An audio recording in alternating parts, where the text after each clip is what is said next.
ವಿಶೇಷ ಆಹ್ವಾನಿತ ವಿಕಲಚೇತನ ಬಂಧು ಮಿತ್ರರು ಇವತ್ತೇನು ಇಡೀ ರಾಜ್ಯದ ಉದ್ದಗಲಕ್ಕೂ ಸುಮಾರು 4-5 ದಿನಗಳಿಂದ ಮೆರವಣಿಗೆಗಳ ಮುಖಾಂತರ ಬಂದು ನಮ್ಮ ಮಾನ್ಯ ಸಿದ್ದರಾಮಯ್ಯ ಸರ್ಕಾರ ಕಾಂಗ್ರೆಸ್ ಸರ್ಕಾರಕ್ಕೆ 135 ಸೀಟ್ ಬರೋಕ್ಕೆ ಮೊದಲನೇ ಕಾರಣಕರ್ತರು ನಾವು ಫಸ್ಟ್ಗೆ ನಾವೇ ವೋಟ್ ಹಾಕಿದ್ದು. ಆಮೇಲೆ ಎಲ್ಲ ಅಂಗ ನೆಟ್ಟಿಗಿರುವಂಥ ಜನಗಳು ಆಮೇಲೆ ಹಾಕಿದ್ರು. ನಾವು ಫಸ್ಟ್ ವೋಟ್ ಹಾಕಿದವ್ರು ನಾವು ಗೆಲ್ಲಕ್ಕೆ ನಾವೇ ಮೊದಲನೇ ಕಾರಣ ಅಂತ ಹೇಳಿದ್ದಾರೆ. ಅದು ನಿಜ ಕೂಡ, ಯಾಕಂದ್ರೆ ಫಸ್ಟ್ಗೆ ಹಾಕಿದ್ದೆ ನೀವೇ ವೋಟು. ಅವತ್ತು ನೀವು ಹಾಕಿದಿರಿ, ನ್ಯಾಯವನ್ನು ಕೊಟ್ಟಿದ್ದೀರಿ. ಮಾನ್ಯ ಸಿದ್ದರಾಮಯ್ಯ ಸರ್ಕಾರಕ್ಕೆ ನಾನು ಇವತ್ತೇನು ತಿಳುವಳಿಕೆ ಮತ್ತು ಬುದ್ಧಿ ಇದೆಯಾ, ಶಕ್ತಿ ಇದೆ ಅಂತ ಮನಗೊಂಡು ತಾವು ದಯಮಾಡಿ ಇವತ್ತೇನು ಈ ವಿಕಲಚೇತನವರು ಏನು ಅವರ ನೋವನ್ನು ನಿಮ್ಮ ಮುಂದೆ ಇಟ್ಟಿದ್ದಾರೆ. 8,000 ರೂಪಾಯಿ ನೀವು ಕೊಡ್ತಾ ಇದ್ದೀರಾ, ಅದು 8,000 ರೂಪಾಯಿ ಸಾಲೋದಿಲ್ಲ. ನಮಗೆ 18ರಿಂದ 25,000 ಕೊಡಿ ಅಂತ ಹೇಳಿದ್ದಾರೆ. ಖಂಡಿತವಾಗ್ಲೂ ನೀವು ಮಾಡ್ಬೋದು ಅದನ್ನು. ಮತ್ತು ಅದು ಯಾವುದೋ 800 ರೂಪಾಯಿನೋ 1,200 ರೂಪಾಯಿನೋ ಕೊಡ್ತಾ ಇದ್ದೀರಿ. ಅದ್ರ ಬದಲು ನೀವು 10,000 ರೂಪಾಯಿ 6,000ರಿಂದ 10,000 ರೂಪಾಯಿನ ಕೊಡಬೇಕು ಅಂತೇಳಿ ಇವತ್ತೇನು ನಾವು ಪಟ್ಟಿಟ್ಟು ಹುಟ್ಟಿದ್ದೀವಿ. ಅವ್ರಿಗೂ ಕೂಡ ಕೊಡಬೇಕು. ವಿಧಾನಸಭೆ ಎಲೆಕ್ಷನ್ ಅಲ್ಲೂ ಕೂಡ ಅವ್ರಿಗೂ ಕೂಡ ಒಂದಷ್ಟು ಟಿಕೆಟ್ ಅನ್ನು ನೀವು ಘೋಷಣೆ ಮಾಡಬೇಕು. ಯಾಕಂದ್ರೆ ಅವರು ಕೂಡ ಕೈಲಾಗದವರಲ್ಲ, ಅವರು ಶಕ್ತಿವಂತರೆ, ಅವರಲ್ಲೂ ಕೂಡ ಬಲ ಇದೆ, ಅವರು ಕೂಡ ವಿದ್ಯಾವಂತರೆ, ಎಲ್ಲ ವಿದ್ಯೆ ಬುದ್ಧಿ ಇರುವಂತವ್ರೆ. ಆದರೆ ನಿಜವಾಗ್ಲೂ ನಮ್ಮ ಸ್ನೇಹಿತರು, ನಮ್ಮ ಅಣ್ಣನ ಸಮಾನಪ್ಪ ಅವರು ನೋಡಿ, ನ್ಯಾಯ ದೇವತೆ ಕಣ್ಣಿಗೆ ಬಟ್ಟೆ ಕಟ್ಕೊಂಡು ನ್ಯಾಯ ಕೊಡಿಸ್ತಾಳಲ್ಲೋ ಅಲ್ಲಿರುವಂತ ನನ್ನ ತಾಯಿ. ಅದೇ ತರ ಈ ಮಹಾನುಭಾವ, ಈ ವಿಕಲಚೇತನರವರಿಗೆ ಕಣ್ಣಿಲ್ದಿರುವಂತ ಒಬ್ಬ ಮಹಾನುಭಾವ, ಒಬ್ಬ ರಾಜ್ಯಾಧ್ಯಕ್ಷ ಆಗಿ ಇಷ್ಟೆಲ್ಲ ಜನ ಸೇರಿಸಿ, 100 ಜನ ಸೇರಿಸಿ ಇವತ್ತೊಂದು ಪ್ರತಿಭಟನೆ ಹಮ್ಮಿಕೊಂಡಿದ್ದಾರೆ.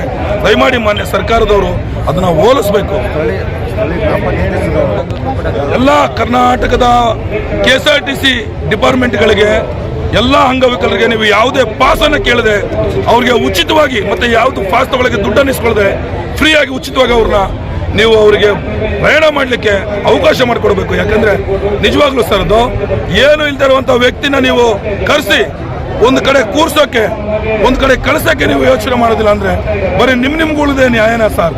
ದಯಮಾಡಿ ನೋಡಿ, ನನಗೆ ನೋವಿದೆ. ಅದ್ರ ಜೊತೆಗೆ ನಾನು ಮೊನ್ನೆ ನಿಮ್ಗೆ ಹೇಳ್ದಂಗೆ ಕರ್ನಾಟಕ ಸರ್ಕಾರದಲ್ಲಿ ಮೊದಲನೇ ಬಾರಿಗೆ 1,008 ಮದುವೆಯನ್ನು ಮಾಡಿದೀವಿ. ನಮ್ಗೆ ಕರೆಸಿ ನೀವು ಅಭಿನಂದನೆ ತಿಳಿಸ್ತಿಲ್ಲ.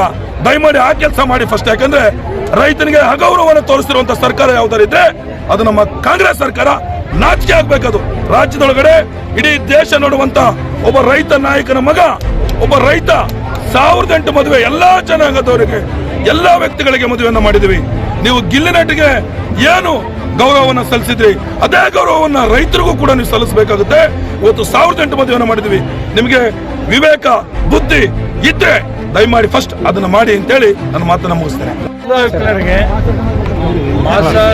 ಮೊದಲೇ ಕೊಡ್ಲೇಬೇಕು, ಇಲ್ಲ ಅಂದ್ರೆ ಉಗ್ರ ಹೋರಾಟ ಮಾಡಬೇಕಾಗ್ತದೆ, ಮುತ್ತಿಗೆ ಮಾಡಬೇಕಾಗ್ತದೆ. ವಿಧಾನಸೌಧ ಮುಂದಿನ ದಿನಗಳಲ್ಲಿ ಮುತ್ತಿಗೆ ಹಾಕ್ಬೇಕಾಗ್ತದೆ. ಇದು ನೀವು ಎಚ್ಚರಿಕೆ. ಈ ಮಾತು ಯಾಕೆ ಹೇಳ್ತೀರಿ ಅಂದರೆ, ಯಾಕೆ ಅಂಗವಿಕಲರಿಗೆ ನೀವು ಇಷ್ಟು ಕೇವಲ ನೋಡ್ತಿದ್ದೀರಲ್ಲ, ಓಟಿಗೋಸ್ಕರ ನೀವು ಬೇಕಾ? ಬರೀ ಓಟ್ ಬೇಕು, ಇವ್ರಿಗೂ ಓಟ್ ಬೇಕು. ನಿಮಗೆ ಇವ್ರಿಗೆ ಏನು ಸವಲತ್ತು ಬೇಕಾಗಲ್ಲ, ಸವಲತ್ತು ಮಾಡಿಕೊಡ್ರಿ. ಫಸ್ಟ್ ಸವಲತ್ತು ಮಾಡಿಕೊಡ್ರೆ ನಿಮಗೆ ಒಳ್ಳೇದು ಆಗ್ತದೆ ಅಂತ ನಾನು ನಂಬಿದ್ದೀನಿ. ಅನ್ನುವಂಥದ್ದು ಮಾತನ್ನು ನೀವು ಮರೆತು ಬಿಡಬೇಕು.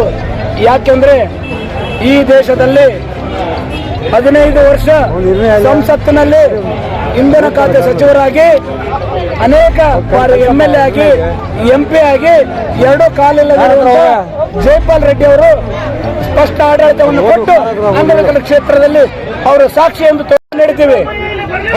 ಅದ ನಂತರ ಅದೇ ರೀತಿ 2 ಕಣ್ಣಿಲ್ದಿರುವಂತ ವ್ಯಕ್ತಿ ಸಾಧನ ಗುಪ್ತಾ ಮತ್ತೆ ಯಮುನಾ ಪ್ರಸಾದ್ ಶಾಸ್ತ್ರಿ ಅವರು ಕಣ್ಣಿಲ್ದಿದ್ರು ಕೂಡ ಸಂಸತ್ತಿನಲ್ಲಿ ಅವರು ತಮ್ಮ ಆಡಳಿತವನ್ನು ತೋರಿಸಿದ್ದಾರೆ.